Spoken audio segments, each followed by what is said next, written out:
Kamusta mga idol? Lifetime ban sa lahat ng professional basketball league sa bansa, sigaw ng mga netizens na dapat iparusa kay Jeremy Mahinay.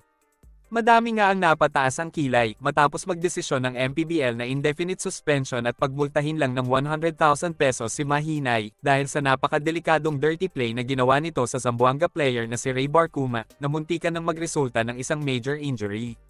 Ayon sa mga netizens, hindi na dapat binibigyan pa ng pagkakataong makapaglaro ng basketball ang player na katulad ni Jeremy Mahinay.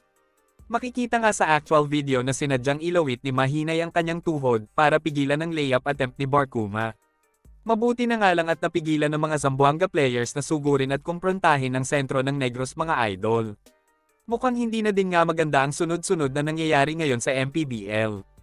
Kamakailan lang ay may lumabas na balita tungkol sa isang bodyguard ng isang politiko sa Abra na sinuntok daw ang isang referee matapos ang laro ng Pasay at Abra. Patunay lang ito na hindi naligtas ang seguridad sa mga laro ng MPBL mga idol.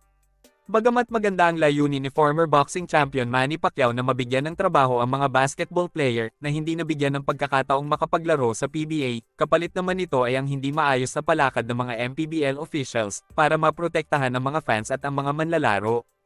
Ayon pa nga sa sports analyst na si Snow Badua, hindi na daw nakapagtataka na kung isang araw daw may magbarilan bigla sa loob ng court dahil hinahayaan daw ng MPBL na hawakan ng mga politiko ang ilan sa mga koponan ng liga. Halimbawa na nga lang dito sina Senator Jinggoy Estrada ng San Juan Knights at si Governor Delta Pineda naman ng Pampanga. Baka nga matulad si Commissioner Kenneth Doremdes sa nangyari kay Willie Marshall na imbes na siya ang gumawa ng batas ng liga, siya pa ngayon ang kinokontrol ng mga namumuno sa SMC at MVP Group. Akala nga natin ay ang PBA lang ang madaming kontrobersya na kinasasangkutan. Pati din pala ang MPBL mga idol.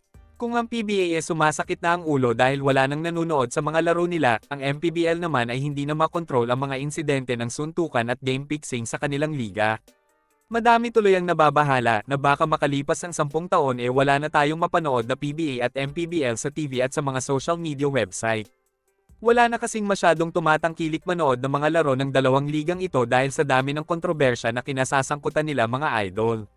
Maliban pa dito, nauubusan na din tayo ng mga magagaling na basketball player na naglalaro sa PBA at MPBL.